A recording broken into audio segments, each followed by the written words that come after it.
1991 నుంచి జరిగినటువంటి వివిధ రకాలైనటువంటి సంఘటనలు భారతదేశంలో చూద్దాము. 1991లో సూపర్ కంప్యూటర్స్ పరము అనేటువంటిది స్టార్ట్ అయింది. 1991లో ఇండియన్ ఎకనామీ లిబరలైజ్ అయింది. 1992లో security exchange board of India establish అయింది. 1994లో పృథ్వీ మిసైల్ ఇంట్రొడ్యూస్ చేయడం జరిగింది. అదే 1994లో Sushmita Sen first Miss Universe అయింది. 1995లో ఇంటర్నెట్ అనేటువంటిది ఇంట్రొడ్యూస్ అయింది. ఇక్కడ వివిధ రకాలైనటువంటి ఇంటర్నెట్ కి సంబంధించినటువంటి స్పీడ్ కూడా మనం ఇక్కడ చూడొచ్చు అనమాట. 1995లో World Trade Organization India becomes a member అయింది. 97లో squadron leader Sanjay Thapar hoisted the Indian flag on the North Pole. 97లో ప్రసార్ భారతి ఇన్కార్పొరేట్ అయింది. 98లో ఇండియా కండక్ట్స్ 5 న్యూక్లియర్ టెస్ట్స్. 1999లో అగ్ని 5 టెస్టెడ్ ఫైర్డ్. 2000లో Golden Quadrilateral National Highways Development Project అనేటువంటిది స్టార్ట్ చేశారు. 2000 సంవత్సరంలో Viswanath Anand world chess championship అయ్యారు. 2001లో సర్వశిక్ష అభియాన్ స్టార్ట్ అయింది. 2004లో Devendra Jhajharia gold medal men's javelin throw para Olympics. And 2005లో రైట్ టు ఇన్ఫర్మేషన్ యాక్ట్ అనేటువంటిది స్టార్ట్ అయింది. 2005లోనే Mahatma Gandhi national rural employment guarantee act start అయింది. 2006లో US and India signed nuclear agreement. 2007లో ఇండియన్ స్పేస్ క్రాఫ్ట్ శ్రీ-1 completed a 12-day orbit test flight. 2007లో Shrimati Pratibha Patil first women president అయింది. 2008లో చంద్రయాన్ 1 స్టార్ట్ చేశారు.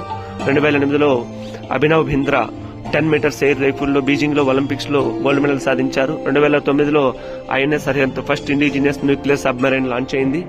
2009లో ఆధార్ ఐడెంటిఫికేషన్ అనేటువంటిది స్టార్ట్ అయింది. అదేవిధంగా 2009లోనే రైట్ టు ఎడ్యుకేషన్ స్టార్ట్ అయింది. 2010లో Commonwealth Games India wins 101 medals. 2012లో Western Ghats world heritage site UNESCO యొక్క ఆధ్వర్యంలో లిస్టులోకి వెళ్ళింది. 2013లో సిపిఎస్ సిస్టమ్ ఇంట్రొడ్యూస్ అయింది, జిపిఎస్. అదేవిధంగా 2013లో national food security act start అయింది. 2013లోనే INS Vikrant first air craft carrier. 2014లో ఇండియా బికమ్స్ పోలియో ఫ్రీ అయింది. 2014లో మంగళయాన్ స్టార్ట్ చేయడం జరిగింది. 2014లోనే India's blind cricket team win world cup. 2014లోనే Kailash Satyarthi Nobel peace prize win కావడం జరిగింది. 2015లోనే first international yoga day start చేశారు. 2015లోనే నీతి ఆయోగ్ అనేటువంటిది ఫామ్ అయింది. 2015లోనే Astrosat first space laboratory launch అయింది. 2016లో ఆపరేషన్స్ సంకత్ మొఖాన్ స్టార్ట్ అయింది. 2016లోనే డిమానిటైజేషన్ అయింది. 2016లోనే air force index first batch of women fighter pilot start అయింది. 2016లో missile technology control regime MTCR India becomes a member అయింది. అదేవిధంగా 2017లో Tejas express India's first semi high speed AC train start అయింది. 2017లో polar satellite launch vehicle PSLV-C-37 104 satellites launch అయినాయి. 2018లో Seema Bhavani women daredevils republic day parade లో పార్టిసిపేట్ చేయడం జరిగింది. 2018లో హోమోసెక్సువాలిటీస్ డిస్క్రిమినేషనలైజ్డ్ అయింది. 2019లో Indian sprinter Hima Das 5 successive gold medals in 1 month.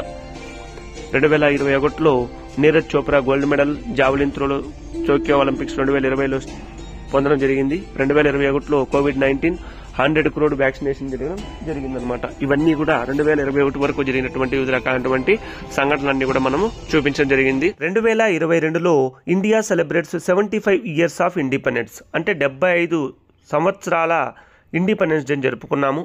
అదేవిధంగా India gets first tribal president for the first time. అదేవిధంగా India assumes G20 presidency. India launched first private rocket Vikram S. Indian navy received its first air craft carrier INS Vikrant. ఇదే INS విక్రాంత్గా మనం చెప్తాము. అదేవిధంగా 2023 సంవత్సరంలో Chandrayaan 3 successfully lands at lunar south pole. India parliament కొత్తది ఏర్పాటు చేయడం జరిగింది. అదేవిధంగా 370 ఆర్టికల్ను రద్దు చేయడం జరిగింది. ఇస్రో వాళ్ళు కొత్తగా సోలార్ మిషన్ను సక్సెస్ఫుల్గా లాంచ్ చేయడం అనేటువంటి కూడా జరిగింది. ఈ విధంగా భారతదేశము సామాజికంగా, రాజకీయంగా, ఆర్థికంగా, సాంస్కృతిక పరంగా మరియు సాంకేతిక పరంగా అన్ని రంగాలలో కూడా ముందుకు దూసుకెళ్తూ ఉంది. సో తప్పకుండా ఈ వీడియోనందరినీ కూడా షేర్ చేయండి, లైక్ చేయండి. మరిన్ని వీడియోల కోసం మా ఛానల్ సబ్స్క్రైబ్ చేయండి.